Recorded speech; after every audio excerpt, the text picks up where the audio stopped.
Hello everyone, welcome to FOC classes. This video is for banking code 811 for class 12. आज की video में हम discuss करने वाले हैं important question answer for board exam. So let us start today's video.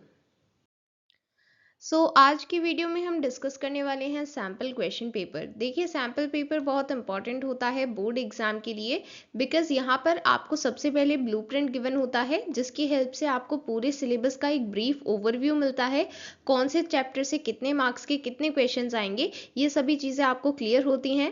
Question pattern and marking scheme भी आपको पता चलती है एंड साथ ही इंपॉर्टेंट टॉपिक्स भी यहाँ पर आपको पता चलते हैं। ओके, कई बार ऐसा भी होता है कि डायरेक्टली सेम क्वेश्चन एग्जाम में आ जाता है और कई बार उस टॉपिक से दूसरा क्वेश्चन आ जाता है, सिमिलर क्वेश्चन। ऐसे में आपको सैम्पल पेपर ज़रूर करना है, बहुत इंपॉर्टेंट है आपके बोर्ड एग्जाम के लिए। ओके, यहाँ पर सबसे पहले आपका जो थ्योरी बोर्ड एग्जाम है वो है 60 मार्क्स का एंड टाइम ड्यूरेशन है 3 आवर्स। ओके, बात करते हैं सबसे पहले पार्ट ए एम्प्लॉयबिलिटी स्किल्स। जो आपका 60 मार्क्स का पेपर है उसमें सबसे पहले पार्ट ए है एम्प्लॉयबिलिटी स्किल्स एंड इसके 10 मार्क्स हैं। यहाँ पर ये 5 यूनिट्स गिवन है एंड ये सभी 5 यूनिट्स बहुत इजी हैं, आप इजीली ये 10 मार्क्स स्कोर कर सकते हैं। या तो आपको एक बार इन यूनिट्स को खुद से पढ़ना है, मीन्स एनसीईआरटी पीडीएफ से या फिर सीबीएसई स्टडी मटेरियल से पढ़ना है, ठीक है। या फिर आप क्या कर सकते हैं, वीडियो देख सकते हैं इंपॉर्टेंट टॉपिक्स की, वो भी सफिशिएंट होगा, ठीक है। इस टाइम पर क्योंकि आपके पास ज़्यादा टाइम नहीं होता है एग्जाम के टाइम पर, आपको ये यहाँ पर वीडियो रिकमेंडेड है, ठीक है। आपको लिंक डिस्क्रिप्शन में गिवन है, आप वहाँ पर चेक कर सकते हैं। ओके, देखिए एम्प्लॉयबिलिटी स्किल्स में 2 टाइप के क्वेश्चंस आएंगे, 1 मार्क के एंड 2 मार्क्स के, ठीक है। सबसे पहले 1 मार्क में ऑब्जेक्टिव टाइप क्वेश्चंस होंगे जहां पर आपसे MCQ, 1 word, fill in the blank, true false, 1 line, इस तरह के क्वेश्चन पूछे जाते हैं, ठीक है। यहाँ पर आपको 6 क्वेश्चंस गिवन होंगे एंड आपको कोई भी 4 आंसर करने होंगे, ठीक है। इसके बाद आपको 2 मार्क्स के क्वेश्चंस गिवन होंगे सब्जेक्टिव टाइप क्वेश्चंस में, जहां पर 5 क्वेश्चंस होंगे एंड आपको 3 आंसर करने हैं, ठीक है। यहाँ पर टोटल 10 मार्क्स की एम्प्लॉयबिलिटी स्किल्स है। ओके,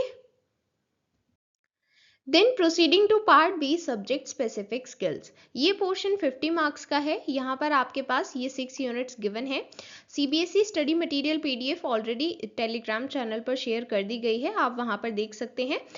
आपको ये सभी चैप्टर्स कवर करने हैं। ओके, देखिए यहाँ पर आप किस तरह से आइडिया लगा सकते हैं कि कौन सा चैप्टर ज़्यादा इंपॉर्टेंट है। ये डिपेंड करता है कि किससे ज़्यादा क्वेश्चन पूछे गए हैं, ठीक है। यहाँ पर सबसे ज़्यादा क्वेश्चन चैप्टर 1 से पूछे गए हैं एंड देन बाकी सभी चैप्टर्स की ऑलमोस्ट सिमिलर वेटेज है, ठीक है। यहाँ पर ऑलमोस्ट आप कह सकते हैं कि इक्वली डिस्ट्रीब्यूटेड है मार्क्स सभी चैप्टर्स के लिए, ठीक है। आपको सभी चैप्टर्स करने हैं अगर आपको अच्छे मार्क्स स्कोर करने हैं। एंड यहाँ पर आपको कितने टाइप के क्वेश्चंस मिलेंगे, आपको 4 टाइप के क्वेश्चंस मिलेंगे। सबसे पहले आपको ऑब्जेक्टिव टाइप में 1 मार्क के क्वेश्चंस मिलेंगे, वही MCQ, fill in the blank, true false, 1 word, 1 line, इस तरह के क्वेश्चंस। इसके बाद होंगे डिस्क्रिप्टिव टाइप, उसमें आपको 2, 3 एंड 4 मार्क्स के क्वेश्चंस मिलेंगे, ठीक है। 2 मार्क्स के 5 क्वेश्चंस होंगे जिसमें से 3 करने हैं, देन 3 मार्क्स के 3 क्वेश्चंस होंगे जिसमें से 2 करने हैं एंड 4 मार्क्स के 5 क्वेश्चंस होंगे जिसमें से 3 करने हैं, ठीक है। ये टोटल 50 मार्क्स का सब्जेक्ट स्पेसिफिक स्किल्स पोर्शन हो जाएगा, ठीक है। Now let us proceed to general instructions. देखिए आपका जो बोर्ड एग्जाम का क्वेश्चन पेपर होगा उसमें भी क्वेश्चन स्टार्ट होने से पहले इस तरह से जनरल इंस्ट्रक्शंस गिवन होंगे एंड आपको ये ध्यान से पढ़ने हैं, बिकॉज इससे आपको आइडिया मिलता है कि आपको कितने क्वेश्चंस गिवन है, किस तरह से अटेम्प्ट करना है, कितनी चॉइसेस हैं, ये सभी चीज़ें आपको यहाँ पर पता चल जाती हैं, ठीक है। देखिए यहाँ पर सबसे पहले आपके टोटल 24 क्वेश्चंस हैं एंड पूरा क्वेश्चन पेपर 2 सेक्शंस में डिवाइडेड है। जो सबसे पहला सेक्शन है section A, objective type questions होंगे इसमें, मींस सिर्फ 1 मार्क्स के क्वेश्चंस यहाँ पर पूछे जाएंगे, ठीक है। ये 30 मार्क्स का पोर्शन है एंड यहाँ पर 6 क्वेश्चंस होंगे। ये 6 क्वेश्चंस के फर्दर सब पार्ट होंगे, जैसे क्वेश्चन 1 है तो फर्स्ट, सेकंड, थर्ड, फोर्थ, इस तरह से सब पार्ट्स होंगे, ठीक है। फिर कोई नेगेटिव मार्किंग नहीं है, मीन्स अगर जैसे सपोज करते हैं कि हमसे फर्स्ट क्वेश्चन पूछा गया एंड उसका करेक्ट आंसर था डी, बट आपने उसका आंसर लिख दिया ए, तो क्योंकि आपका आंसर गलत है तो ऐसे में आपको 0 मार्क्स मिलेंगे। ऐसा नहीं है कि आपको -1 मिलेगा, ऐसा नहीं होगा, आपको 0 मार्क्स मिलेंगे अगर आंसर गलत है तो, और अगर सही है तो 1 मार्क मिलेगा, ठीक है। सो इसलिए यहाँ पर कोई नेगेटिव मार्किंग नहीं है, तो आपको सभी क्वेश्चंस अटेम्प्ट करने हैं इंस्ट्रक्शंस के अकॉर्डिंग, ठीक है। इसके बाद सेक्शन बी है सब्जेक्टिव टाइप क्वेश्चंस। यहाँ पर 2, 3 एंड 4 मार्क्स के क्वेश्चंस होंगे एंड ये सेक्शन 30 मार्क्स का है, ओके। सो यहाँ पर आपको इंटरनल चॉइस भी लिखी होगी कि कहाँ पर आपको कितने क्वेश्चंस करने हैं, आपको उसी इंस्ट्रक्शन के अकॉर्डिंग क्वेश्चन पेपर को अटेम्प्ट करना है, ठीक है। सो आपको एक सेक्शन के सभी क्वेश्चंस को करेक्ट ऑर्डर, करेक्ट सीक्वेंस में अटेम्प्ट करना है, ठीक है, ऊपर नीचे नहीं करना है, एक सीक्वेंस में करना है, ओके। सबसे पहले डिस्कस करते हैं आपको अपनी आंसर शीट किस तरह से लिखना स्टार्ट करना है। तो सपोज करते हैं ये आपकी आंसर शीट है एंड यहाँ पर इस तरह से दोनों साइड्स मार्जिन्स गिवन है, ठीक है। तो सबसे पहले टॉप पर आपको सेक्शन मेंशन करना है, ठीक है। जैसे यहाँ पर मेंशन्ड है section A objective type questions, इसी तरह से आपको न्यू सेक्शन स्टार्ट करना है तो आप पहले सेक्शन मेंशन करेंगे, ठीक है। फिर ब्लैंक लाइन लीव करेंगे और यहाँ पर लिखेंगे आंसर 1, ठीक है। अब क्योंकि क्वेश्चन 1 सिर्फ एक क्वेश्चन नहीं है, उसमें फर्दर सब पार्ट्स भी हैं, इसलिए हम यहाँ पर और कुछ नहीं लिखेंगे, हम इसके फिर सब पार्ट्स लिखेंगे इसके नीचे, ठीक है, इस तरह से। और अब यहाँ पर आप इनके आगे इनके आंसर्स लिख देंगे, ठीक है। इस तरह से आपको आंसर्स लिखने हैं एंड जहाँ पर भी एमसीक्यू टाइप का क्वेश्चन होगा वहाँ पर आप कंप्लीट ऑप्शन मेंशन करेंगे, मींस आप ऑप्शन नंबर भी लिखेंगे और ऑप्शन भी लिखेंगे आंसर में, ठीक है।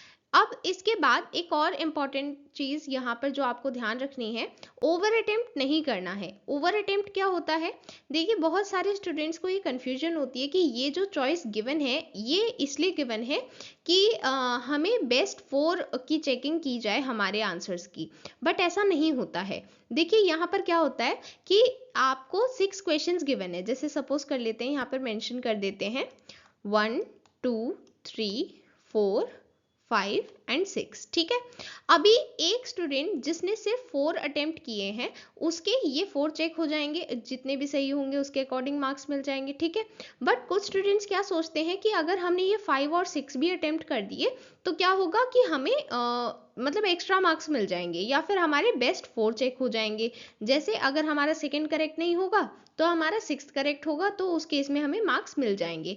बट ऐसा नहीं होता है, आपके बेस्ट 4 चेक नहीं होते हैं, आपको 4 ही करने हैं और वो 4 चेक होते हैं। और अगर आपने 4 से ज़्यादा अटेम्प्ट किए तो आपके फर्स्ट 4 चेक होते हैं, ठीक है। तो इस चीज़ में आपको कोई कंफ्यूजन नहीं रखनी है, आपको यहाँ पर 1, 2, 3, 4, 5, 6 क्वेश्चंस गिवन है। इसमें से मैं सपोज करती हूँ कि मुझे फर्स्ट, थर्ड, फोर्थ और 6th आते हैं, ठीक है। तो मैं यहाँ पर यही करूँगी, मैं फर्स्ट, थर्ड, फोर्थ और 6th क्वेश्चन ही करूंगी, ठीक है। तो ये कितने क्वेश्चंस हुए, 4। तो अब यहाँ पर ये चारों ही चेक किए जाएंगे, ठीक है। तो यहाँ पर आपको वो क्वेश्चंस करने हैं जो आपको अच्छे से आते हैं, ठीक है। ऐसा नहीं करना है कि सारे अटेम्प्ट करके और फिर सोच रहे हैं कि एग्जामिनर वो चेक करेगा जो हमारे सही होंगे, ऐसा नहीं होता है, ठीक है। इस चीज़ को थोड़ा क्लियर कर लें, क्योंकि हर सब्जेक्ट के स्टूडेंट्स को यही डाउट होता है कि हमारे बेस्ट वाले चेक होते हैं इसलिए हम सभी क्वेश्चंस कराते हैं। ऐसा नहीं करना है, ठीक है। चॉइस के अकॉर्डिंग करना है जैसा इंस्ट्रक्शंस में मेंशन्ड है, ओके। सो यहाँ पर डिस्कस करते हैं फर्स्ट क्वेश्चन, ओरल कम्युनिकेशन को और क्या कहते हैं, verbal communication, option B. Then next question, list 2 ways of maintaining positive attitude. Positive attitude maintain करने के लिए आपको प्रोएक्टिव रहना है, मींस पहले से डिसाइड करना है कि आपका दिन कैसा जाने वाला है एंड आपको फेलियर से सीखना है। अगर आपको कोई भी लॉस हुआ है तो आपको उससे सीखना है, रिग्रेट नहीं करना है। Then Ravi has feelings of emptiness and abandonment. What type of personality order is this. ऐसे पर्सनालिटी डिसऑर्डर को हम कहते हैं borderline. The correct answer is option A. Then next question, the ability to continue to do something even when it is difficult. Means जब कोई चीज difficult है but फिर भी आप उसे करने की कोशिश में लगे हुए हैं, इस एबिलिटी को क्या कहते हैं, perseverance. The correct option is C. Then next question, core banking solutions has revolutionised the banking system in India by providing anytime anywhere banking facility which helps in reducing dash pollution. Core banking solutions की वजह से any time anywhere banking facility provide की जा रही है सभी को India में, एंड ये कौन से पॉल्यूशन को रिड्यूस करने में हेल्प कर रही है? Air pollution. The correct option is A. Then next question, individual pages of presentation को क्या कहते हैं? Slides. The correct option is C. Question 2, यहाँ पर 7 क्वेश्चंस गिवन है, 5 आंसर करने हैं. क्वेश्चन 1, यहाँ पर फंड्स ट्रांसफर के बारे में पूछा गया है. फंड्स ट्रांसफर के कौन से मोड में पेई को मनी ट्रांसफर करने के लिए सबसे ज्यादा टाइम लगता है? The correct answer is check, option A. Then next question, black money को व्हाइट मनी में कन्वर्ट करने के प्रोसेस को क्या कहते हैं? Money laundering, option C. Then next question, bank के एंट्री या एग्जिट पॉइंट से जितना ज़्यादा दूर पॉसिबल हो सके उतना ज़्यादा दूर होना चाहिए ये cabin. The correct answer is tellers cabin, option A. Then next question, floating rate loan के केस में बोरोअर को कब बेनिफिट होगा, एडवांटेज कब होगा? जब फ्यूचर में इंटरेस्ट रेट लोअर होंगे. So the correct option is C. Then next question, which of the following is a role typically not performed by the central bank? means central bank typically इनमें से कौन सा role perform नहीं करता है? the correct option is B, establish tax policies. then next question, interest collected by the bank on a loan. किसी भी loan पर जो बैंक इंटरेस्ट कलेक्ट करता है वो बैंक के लिए क्या है? इनकम है. so the correct option is A. Then next question, KYC की फुल फॉर्म बतानी है, know your customer. Then next question 3, यहाँ पर 7 क्वेश्चंस गिवन है एंड 6 आंसर करने हैं. Question 1, nomination of bank locker once done can. अगर एक बार बैंक लॉकर का नॉमिनेशन कर दें तो फिर वो चेंज हो सकता है. So the correct option is D. Then next question, ऐसी बैंकिंग जहां पर बैंकिंग की ट्रांजैक्शन या फिर बैंकिंग की सभी एक्टिविटीज इंटरनेट के थ्रू होती हैं, that is called E banking, option A. Then next question, किसकी रिस्पॉन्सिबिलिटी है सभी स्टाफ मेंबर्स की पीरियोडिकल मीटिंग्स कराना सो दैट हायर अथॉरिटीज के साथ बैंक परफॉर्मेंस को डिस्कस किया जा सके? The correct answer is manager. Then next question, advance में की गई यूटिलिटी पेमेंट बैंक के लिए क्या होती है? Income. So the correct option is C. Then next question, credit control का एक क्वालिटेटिव इंस्ट्रूमेंट बताना है. The correct answer is direct action. Then next question, NPA के फुल फॉर्म बतानी है. NPA means non performing asset, option A. Then next question, इनमें से कौन सी गारंटी ये एश्योरेंस देती है कि टास्क को जिस तरह से एग्री किया गया था उसी तरह से कंप्लीट किया जाएगा? The correct option is option D, performance guarantee. Question 4, यहाँ पर 6 क्वेश्चंस गिवन है, आपको 5 आंसर्स करने हैं. सो यहाँ पर सबसे पहला क्वेश्चन है, credit card limit is revolving loan limit. The correct option is A. Then next question, एक ऐसी सिचुएशन जहाँ पर इन्वेडर मिसलीडिंग कंटेक्स्ट क्रिएट करता है, मींस किसी और की आइडेंटिटी ऐसे दिखाता है जैसे वो लेजिटिमेट सोर्स है एंड वो ही उस आइडेंटिटी को बिलोंग करते हैं, बट ऐसा नहीं होता है, वो धोखा देते हैं एंड इस वजह से हम एक अनसूटेबल सिक्योरिटी अप्रोप्रिएट डिसीजन ले लेते हैं, मींस जो हमारी सिक्योरिटी के लिए ठीक नहीं है. सो इस सिचुएशन को क्या कहते हैं? इस सिचुएशन को कहते हैं spoofing, option B. Then next question, DSA की फुल फॉर्म बतानी है, direct selling agent. Then next question, एक ऐसा इंसेंटिव जो डिपॉजिटर्स को पे किया जाता है उनकी मनी बैंक्स में रखने के लिए एंड बाकी एक्सपेंडिचर्स पोस्टपोन करने के लिए, इस इंसेंटिव को क्या कहते हैं? इंटरेस्ट. देन नेक्स्ट क्वेश्चन, ऐसी कौन सी पॉलिसी है जो direct taxes and government spending से रिलेटेड होती है? The correct answer is fiscal policy, option C. Then next question, GAAP की फुल फॉर्म बतानी है, generally accepted accounting principles, option A. Then next question 5, यहाँ पर 6 क्वेश्चंस गिवन है and 5 answer करने हैं. फर्स्ट क्वेश्चन, एक ऐसा डॉक्यूमेंट जिसमें बैंक ये गारंटी करता है कि जो बायर है वो सेलर को जो भी पेमेंट करेगा वो करेक्ट टाइम और करेक्ट अमाउंट में सेलर के पास पहुंच जाएगी। सो ऐसा डॉक्यूमेंट कौन सा होता है? Letter of credit. So the correct option is B. Then next question, एक ऐसी इनपुट डिवाइस जिससे डेटा कंप्यूटर को दिया जाता है। The correct answer is keyboard. Then next question, एक ऐसा सिक्योर स्पेस जिसमें स्पेशली सभी साइट्स पर आरसीसी कंस्ट्रक्ट की जाती है। The correct answer is vault, option C. Then next question, loan के टेन्योर में फिक्स्ड रेट लोन पर ईएमआई फिक्स्ड रहती है। The correct answer is option A, fixed.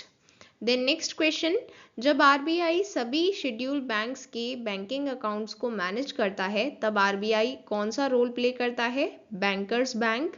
Then next question, dash is the commission paid by mutual funds company to agent in the first year. Means पहले साल में mutual funds company जो agent को commission pay करती है उसे क्या कहते हैं? The correct answer is upfront commission, option B. Question 6, यहाँ पर 6 क्वेश्चंस गिवन है, 5 आंसर करने हैं। बैंकर लॉकर्स क्या रखने के लिए यूज नहीं किए जाते? The correct option is cash, option A. Then next question, WAP की फुल फॉर्म बतानी है, wireless application protocol.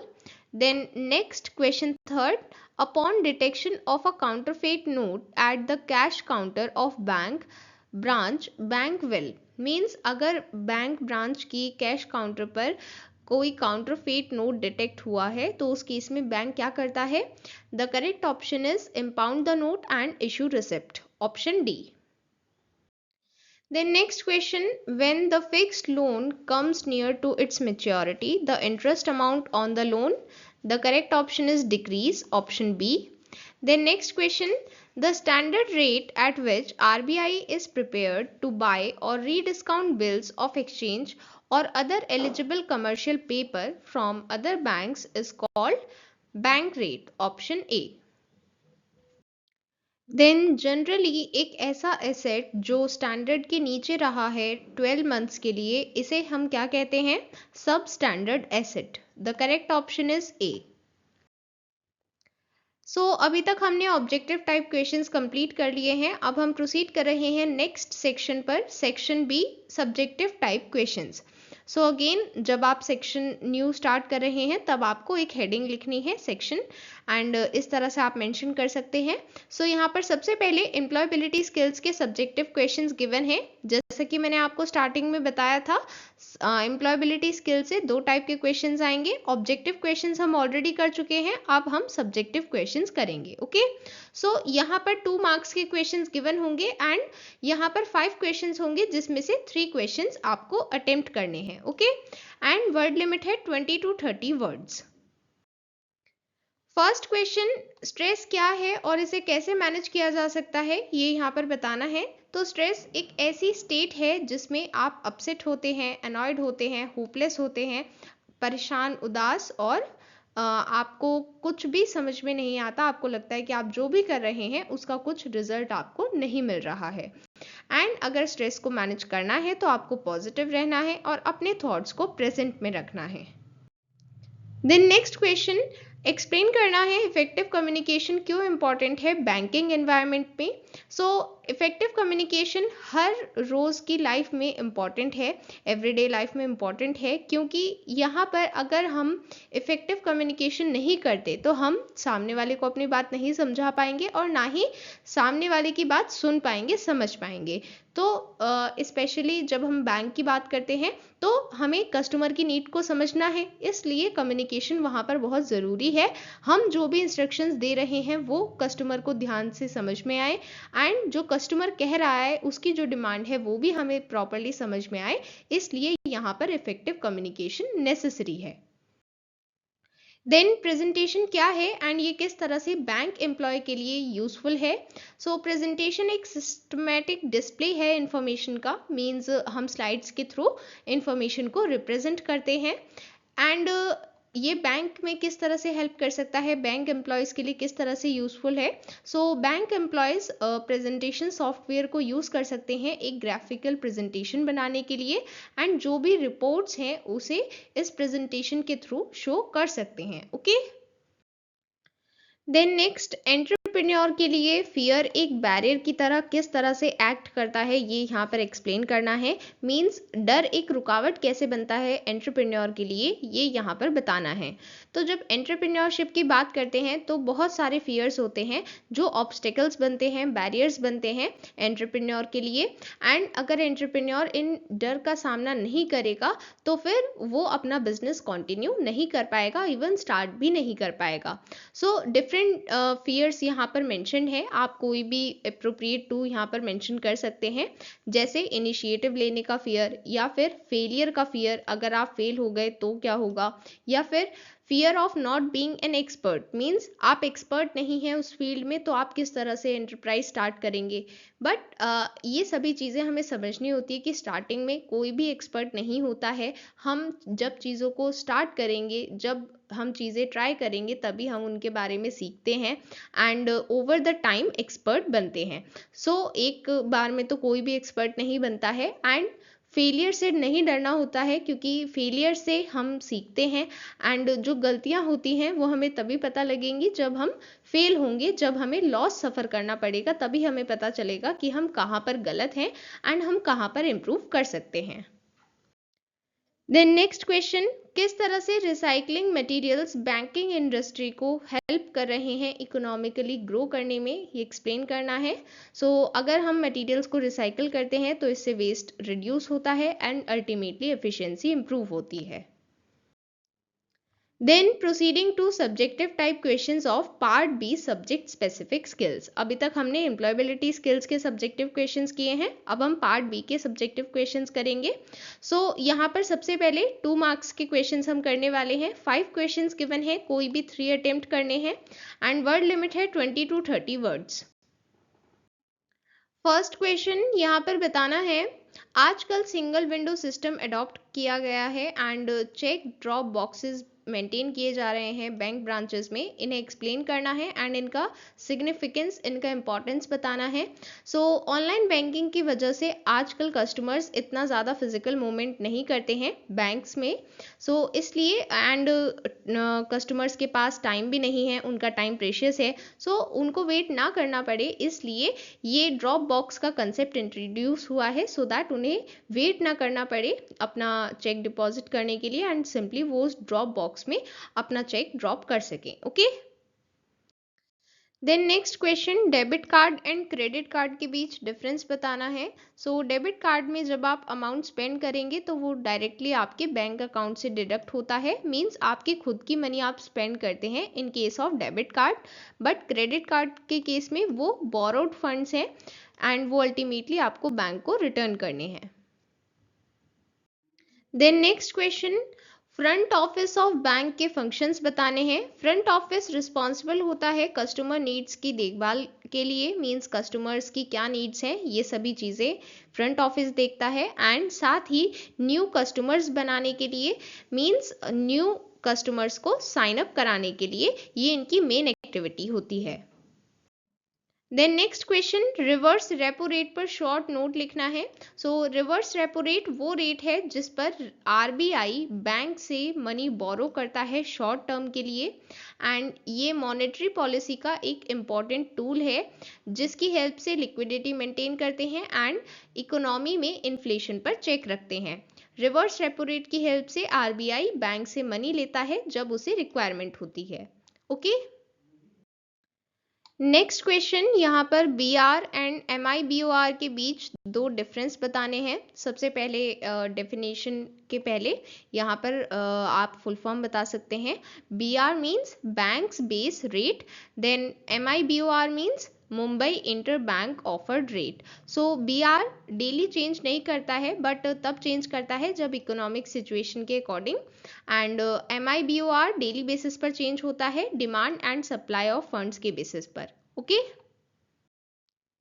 Then proceeding to 3 marks questions, यहाँ पर 3 मार्क्स के 3 क्वेश्चंस गिवन है एंड आपको कोई भी 2 अटेम्प्ट करने हैं। वर्ड लिमिट है 30 to 50 words.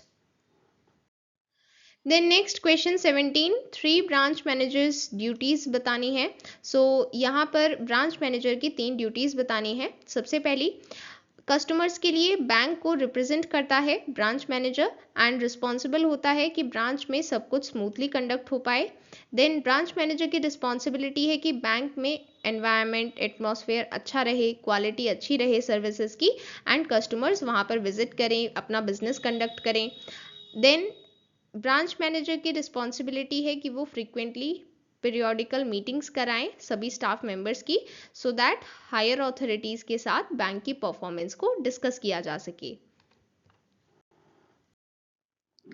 Then next question, what is the purpose of ATM? State any 2 uses of ATM.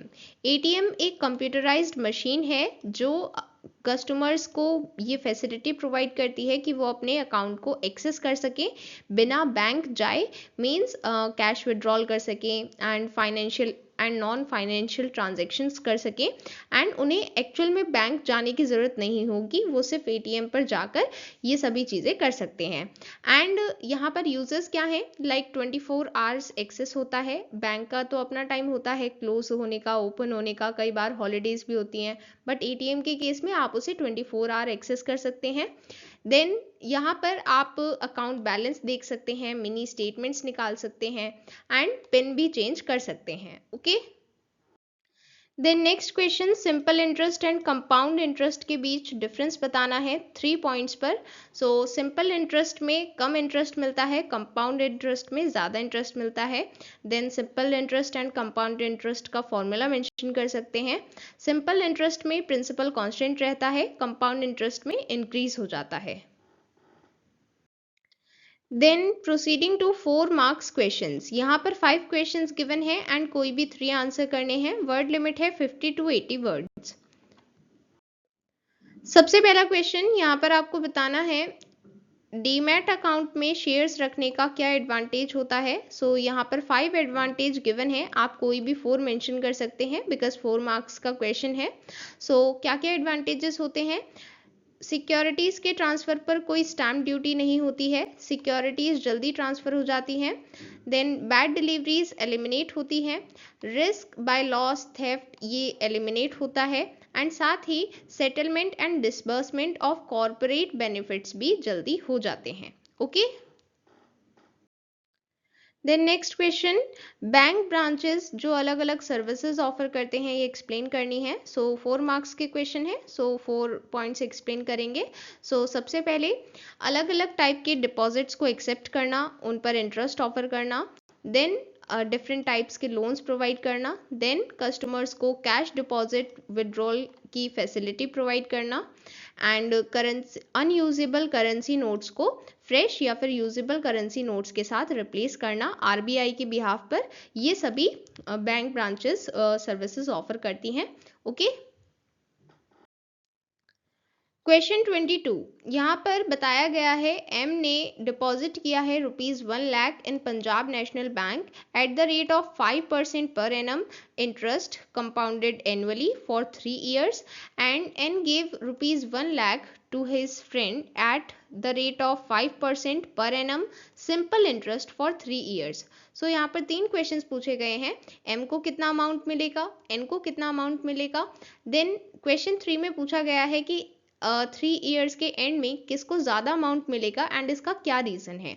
सो देखिए यहाँ पर सबसे पहले आपको यहाँ पर ध्यान देना है कि जो M का हमें स्टेटमेंट गिवन है इसमें बताया गया है कि इंटरेस्ट कंपाउंड है, कंपाउंड इंटरेस्ट की बात हो रही है, राइट, एंड एन के केस में सिंपल इंटरेस्ट की बात हो रही है। सो यहाँ पर यही दोनों टर्म्स के बेसिस पर आप आंसर बता सकते हैं।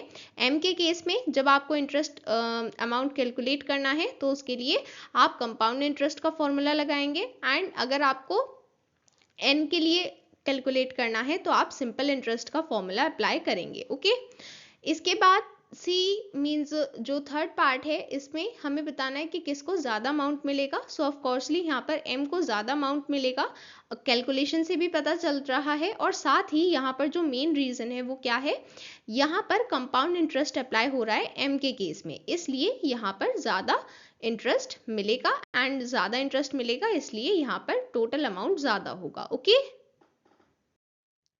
क्वेश्चन 23, आरबीआई की मॉनेटरी पॉलिसी को एक्सप्लेन करना है एंड उसके दो टूल्स को एक्सप्लेन करना है। सबसे पहले मॉनेटरी पॉलिसी मॉनेटरी मैग्नीट्यूड या वेरिएबल्स पर ऑपरेट करती है, जैसे money supply, interest rate, availability of credit. Monetary policy ultimately इस चीज़ पर ऑपरेट करती है कि इकोनॉमी के एक्सपेंडिचर फ्लो पर उसका इन्फ्लुएंस है। यहाँ पर कोई भी दो टूल्स एक्सप्लेन करने हैं, bank rate and base rate यहाँ पर हमने डिफाइन किए हैं, आप और कोई भी डिफाइन कर सकते हैं यहाँ पर, ठीक है, मॉनेटरी पॉलिसी के टूल्स। ओके। सबसे पहले बैंक रेट क्या है। Bank rate is the standard rate at which RBI is prepared to buy or rediscount bills of exchange or other eligible commercial papers from banks. Then base rate, reserve bank of India RBI ने introduce किया था 2003 में BPLR system, benchmark prime lending rate system. ये rate वो rate है जिस पर bank अपने सबसे ज़्यादा trustworthy and low risk customer को मनी देता है, मींस लोन देता है, एंड ये वो रेट होता है। ओके। यहाँ पर हमने ये दो रेट एक्सप्लेन किए हैं। ओके। क्वेश्चन 24, यहाँ पर 4 लाइबिलिटीज एक्सप्लेन करनी है जो बैंक बैलेंस शीट में इंडिकेट करता है। सबसे पहले लाइबिलिटीज होती क्या है, ऐसे आइटम्स जिनके बिहाफ पर बैंक दूसरों को पे करने के लिए लायबल होता है। यहाँ पर हमने 4 लाइबिलिटीज एक्सप्लेन की हैं, capital, reserve fund, deposits and borrowing from other banks. Capital क्या होता है, वो अमाउंट जो मार्केट में बैंक के फंक्शन स्टार्ट होने से पहले रेज किया गया है। देन रिजर्व फंड मींस ऐसा अनडिस्ट्रीब्यूटेड प्रॉफिट जो एक्यूमुलेट करके रखा गया है as reserve. Then deposit means किसी भी तरह का डिपॉजिट हो सकता है, like demand deposit, saving deposit, fixed deposit. Then borrowing from other banks means अगर बैंक दूसरे बैंक से बोरो करता है, लोन्स लेता है, स्पेशली सेंट्रल बैंक से, ये भी एक लायबिलिटी होती है। ओके। इसी के साथ हमने कंप्लीट सैम्पल पेपर डिस्कशन यहाँ पर पूरा कर लिया है। ओके। इसके बाद आपको सीबीएसई स्टडी मटेरियल को कंप्लीट करना है, पीडीएफ टेलीग्राम चैनल पर शेयर कर दी गई है, लिंक डिस्क्रिप्शन में गिवन है, एंड कंप्लीट प्लेलिस्ट का लिंक भी डिस्क्रिप्शन में गिवन है, आप उसे भी चेक कर सकते हैं। Okay. That was all for today. All the best to everyone. Bye everyone.